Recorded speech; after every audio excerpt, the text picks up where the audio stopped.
Bom, encaminhamos aqui já o dimensionamento das vigas, né? Vamos para a aba de pilares. Aqui, ó, mesma coisa. A gente começa com os dados de pré-dimensionamento dos pilares. Então, pilar 1, 2, 3, por aí vai. Fiz 12, mas vocês podem colocar, vai ter muito mais no projeto de vocês, obviamente, né? O pé direito é uma das informações mais fundamentais para o dimensionamento do pilar, né? Porque a gente faz no pré-dimensionamento a estimativa, de acordo com o FCK de 25 MPa, do pé direito. O que é o pé direito no caso do pilar? No caso do pilar entre o baldrame e a viga em cima, que é o respaldo, que vão livre de altura é essa, que vão, né, livre em Z é esse. Então aqui eu comecei o dado, e esse é o dado que eu alimento manualmente mesmo, né, olhando o projeto ou não. Caso tem pilar de 3 metros, pilar de 4 metros, 5, 6 e por aí vai. Você vê que aqui tem umas cores diferentes, por quê? Porque eu já tinha feito uma conferência aqui nessa coluna aqui, coluna H de esbeltez em Y e da esbeltez em Z também, em ambos os casos. Mas aqui em Z é o mais importante, que é no lado menor, né? Os pilares aqui, ó, tem até aqui no índice 1.3, ó, o índice de esbeltez ideal fica no número, aqui está aplicada a fórmula, né? Então o trabalho que a gente tem é de mandar ao pé direito e o lado menor do pilar, a gente, né, aplica manualmente. Então ele faz essas considerações. Aqui na planilha, na coluna D, tem seção em Y, lado menor, maior, seção em X, lado menor. Então aqui já tem uma fórmula que ele divide o pé direito por 10, né, de acordo com a norma de pé dimensionamento, para já estimar um pé direito. Então, pilar com 3 metros de altura tem um pé direito, um pé direito estimado, e a seção do lado maior 0,30 metros ou 30 centímetros, 4 metros de altura 40 centímetros, 5 metros de altura 50 centímetros, 6 metros de altura 100 centímetros, por aí vai. É essa a razão direta. Então aqui, né, lançando esses dados, depois ele vai fazer uma compensação aqui, na coluna G, principalmente esbeltez em X, que é o lado menor, né? Aí entra aqui, ó, o índice de esbeltez ideal fica no número entre 35 e 90, ao qual se chama de pilares semi-esbeltos. Valores abaixo desse índice também são funcionais, não tem problema, mas esse tipo chama de pilares curtos. Então aqui, ó, em X, ó, 71, 70, 88, quase 90, 84, mas não chegou, né?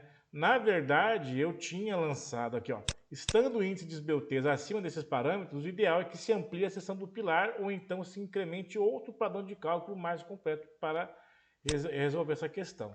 É mais fácil, gente, do ponto de vista de projeto, aumentar a seção. Então, esses pilares que vocês estão vendo aqui com 50 e 60, por conta da altura, eu comecei trabalhando eles com 15 por 40, 15 por 50 e 20 por 60, né? Tanto que aqui embaixo eu tenho o peso próprio, ó, eu tenho todas as seções multiplicadas pelo peso próprio para poder entrar depois na questão do peso próprio. E aí no índice de esbeltez estava dando acima de 90. Ele fica muito esbelto, então eu tenho outras questões para considerar que o projeto que nós estamos fazendo não precisa, né? Na verdade, a maior parte dos projetos não precisa desse tipo de problema. Então, assim, essa questão, né? Pelo índice de esbeltez, não. Tanto que, por exemplo, a gente está fazendo 2 pavimentos, no pavimento de alojamento, aí é muito mais a sobrecarga que vem do pavimento superior, do telhado, do pavimento superior para o pavimento inferior, do que qualquer outra coisa, do que necessariamente o vão ou os esbeltezes em função do pé direito. Então isso aí a gente vai resolver a sobrecarga muito mais na área da seção do aço do que na dimensão da geometria do pilar. E isso é definido por fatores geométricos. Essa conta que a gente está fazendo aqui são fatores geométricos primordialmente, é uma questão de pré-dimensionamento. Então, eu tinha feito um teste aqui em 60, ele estava com... Eu já tenho conhecimento, eu nunca faço nem viga, nem pilar de 60 com 15, é pelo menos 20 para cima, né? E aí eu já tinha feito com 20 e tinha dado acima de 90. Então eu falei, não, eu vou aumentar. Aumentei para 25 e ele bateu certinho como tinha que bater. A gente não precisa aumentar tudo, né? Mesma coisa foi também. Esse pilar aqui de 50 também estava com problema. Eu tinha feito. Eu também no 50 para cima eu já não uso 15, né? Então usei 20. E esses pilares aqui, ó, de 40 estavam dando problema também. Que é a questão da esbeltez do pilar é por causa da compressão, do esmagamento que ele sofre, né? Da flambagem que ele sofre. Então, esse de 40 estava dando, ele estava 15 por 40. A viga funciona, que a viga não está comprimida no esmagamento e na flambagem. Ela tem outro comportamento, né? E o pilar não. E aí, por conta dessa questão da esbeltez, eu tive que aumentar de estava 15 por 40 por 20 por 40. Então aqui, aí, todos os meus índices no lado menor estão ok. E do lado maior geralmente sempre passa batido, né? O que resolve essa relação proporcional. Então aqui eu resolvi essa seção do pilar metro quadrado, é a área do pilar, né? Na área da seção do pilar. Essa altura útil do pilar é uma altura que vai influenciar no peso próprio. Ela é um pouquinho maior, né? Tem uma fórmula aqui envolvida, é um pouquinho maior do que seria, né? E aqui também o volume, que esse volume do pilar depois ele é utilizado para quantificação de concreto armado, né? E daqui a pouquinho, nós vamos aproveitar já falando da sobrecarga, né? A sobrecarga do pilar, ela tá vindo da planilha anterior. Então, na planilha de vigas, olha aqui, ó, arredondar para cima, ó, vigas, o campo L e o campo J é o campo respectivo da sobrecarga da laje que vai para a viga, e laje, telhado e parede, e o campo J é do peso próprio da viga. Então você vai acrescentando a sobrecarga e o peso próprio que vem das outras peças e que vai distribuir direto no pilar. Então a sobrecarga vem essa somatória. Aqui a gente faz. Aí é muito por conta de como é o processo de dimensionamento de fórmula. Uma hora eu tenho que colocar em quilonewton, outra hora em quilograma-força, né? Bom, a fórmula aqui já está ok, né? E o peso próprio, ó, é uma relação da altura útil do pilar com o peso próprio. Então aqui eu tenho o pilar de 15 por 30, estou usando o quilonewton por metro do 15 por 30, com a altura útil do pilar de 15 por 30. Agora aqui que eu tenho 20 por 40, aqui eu já tenho outra relação do peso próprio multiplicado pela altura útil do pilar. E aqui e sucessivamente em função de como vai aumentando. Então o trabalho que a gente tem que ter aqui no começo mesmo, porque a fórmula está bem bacana, né? Bom, eu acho que acho que dá para avançar um pouco mais, né? Então aqui, ó, em função desses dados todos da sobrecarga do peso próprio, eu consigo digitar um momento em x e em y, né? Em função da sobrecarga. E esses índices aqui me geram a sobrecarga, o índice de resistência de segunda ordem, a curvatura crítica, né, em x e em y, o momento de segunda ordem em x, o momento de segunda ordem em y, e o momento final, que é um acréscimo do momento de segunda ordem, em x, momento final em y, né? Ele vai um refinamento da carga de momento justamente para antecipar as questões de flambagem que possam vir a acontecer. Isso aqui é uma letra grega, eles falam mi, né? Então, ele leva em consideração o momento em x, né? Para definir, que é o lado menor, né? O momento em x é o lado menor.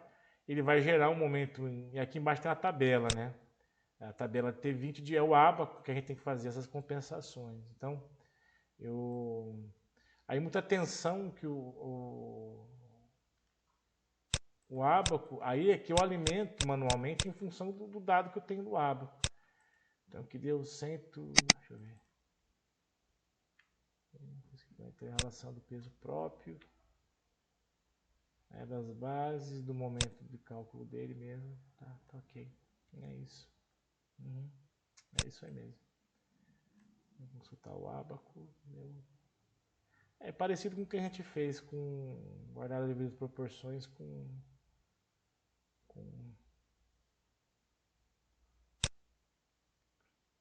a gente fez com a laje, né?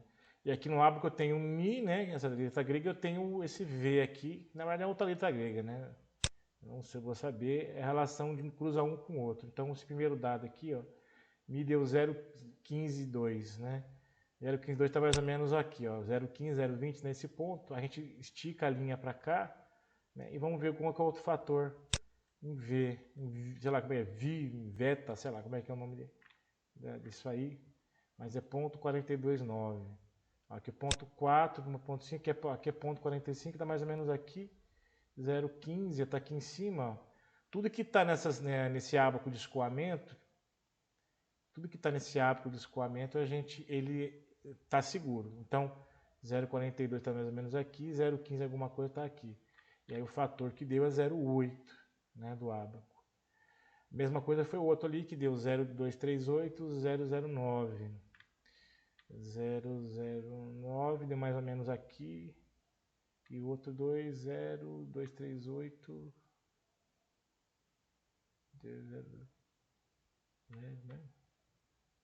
238, 0,98.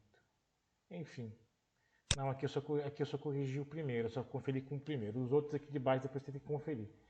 Se der algum problema a relação do Mi, do V, e quando você cruza uma linha aqui e uma linha aqui, ele não cruza nessa área de ductilidade, então a gente tem que mudar provavelmente a seção do pilar, viu? Tem que conferir a seção do pilar, engrossar em algum ponto para poder bater no ábaco, tanto num ponto quanto no outro. Aqui deu 0,45 no ábaco.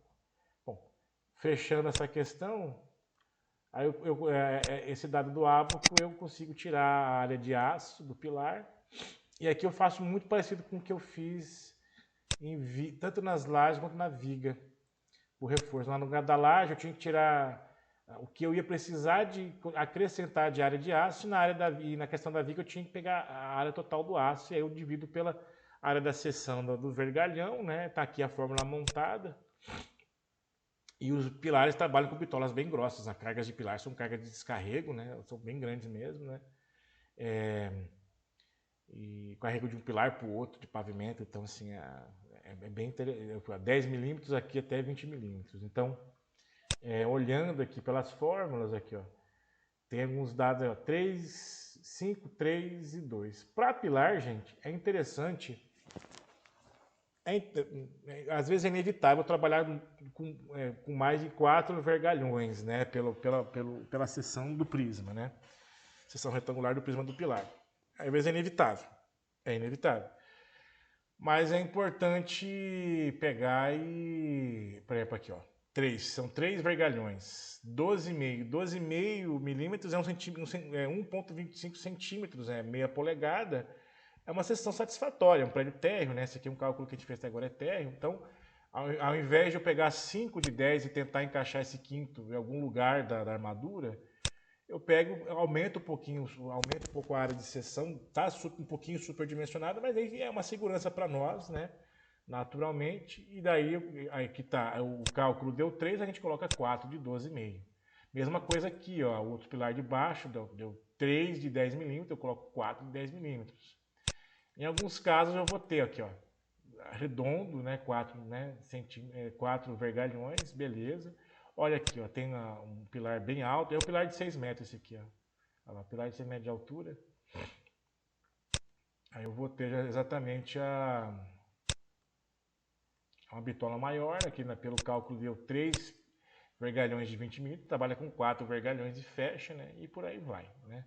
4 de 10, mais... Dá para acrescentar outras colunas aqui. Aqui eu tenho a tabela embaixo, ó, da massa linear quilograma por metro e o diâmetro. E aqui, ó, 1 barra, 2 barras, 3 barras, 4 barras e a área da seção em centímetro. Então dá para eu acrescentar aqui sim e tentar trabalhar. Aqui também eu tenho, na verdade aqui, ó, a fórmula aqui está levando em consideração os dados lançados das bitolas principais. E aqui eu tenho a tabela para confirmar, né? Resolve, o arranjo da armadura vai ser esse. E agora, aí vem a questão do estribo. Ó. O estribo para pilar, ele deve ser maior ou igual à bitola da armadura longitudinal, dividido por 4. Então aqui, ó, ou pelo menos ter bitola maior ou igual a 5 milímetros. Então, por exemplo, aqui no estribo, a bitola dividida por 4, eu peguei aí, por caso a caso, ó, tá vendo? Esse 12,5 é a bitola dividido por 4, deu 3,15. Então eu não trabalho nem com 4,2, aí preferencialmente para segurança 5 milímetros. Então todas as seções estimadas em função dessa relação do vergalhão do pilar né, da área de seção do vergalhão do pilar, eu pego, aí eu tenho duas que bateram o pilar de 5 metros, bateram em 5 milímetros, beleza, perfeito, né? Aqui tem um espaçamento em centímetros, né? Olha aqui, ó, o espaçamento deles tem que ser menor ou igual a 20 centímetros. Eu tinha visto a questão da viga em 25, realmente é outra relação. Carga de pilar de esmagamento, de flambagem é violenta. Tudo é violento, mas o pilar é o mais violento de todas as peças estruturais nesse tipo de sistema de grelha, né? Que é laje, viga, pilar, sapata. Então aqui, o espaçamento entre eles tem que ser menor ou igual a 20 ou, peraí, ou menor ou igual à altura do x. Na verdade, o que eu te vi aqui, né? Aplicando a norma, que é o 12 bitola de L, 12 vezes 1,25 é a bitola do fio, né, em centímetro quadrado, deu 15 centímetros de espaçamento. 15 centímetros, espaçamento 15 centímetros, 12 para... Aqui nesse deu 24, não dá para colocar. Então, aqui tem uma observação, foi uma alteração manual. Então, no mínimo, menor ou igual a 20. Então, né, número de estribos por altura, aqui tem uma fórmula aplicada, então tem 21 estribos a cada 15 centímetros de 5 milímetros, né? Pela altura, acho que é 3,5, se eu não me engano. E por aí vai. Aqui deu 31 por 6 metros de altura, 5 milímetros e 20 a cada 20 centímetros. Né? Aqui também tem como é total dos estribos, isso aqui é bom para depois com a quantificação, e quantidade por peso também pode ser bom para quantificação. E terminamos aqui os pilares, depois tem que mandar para o projeto e desenhar. Mas a coisa mais importante do pilar é observar essa questão do Mi e do V, né? Se ele não bater cruzando aqui no ábaco, né? nessa zona de ductilidade, é preciso mexer na seção do pilar, viu? É preciso mexer na seção, preferencialmente no lado menor. Mas é isso.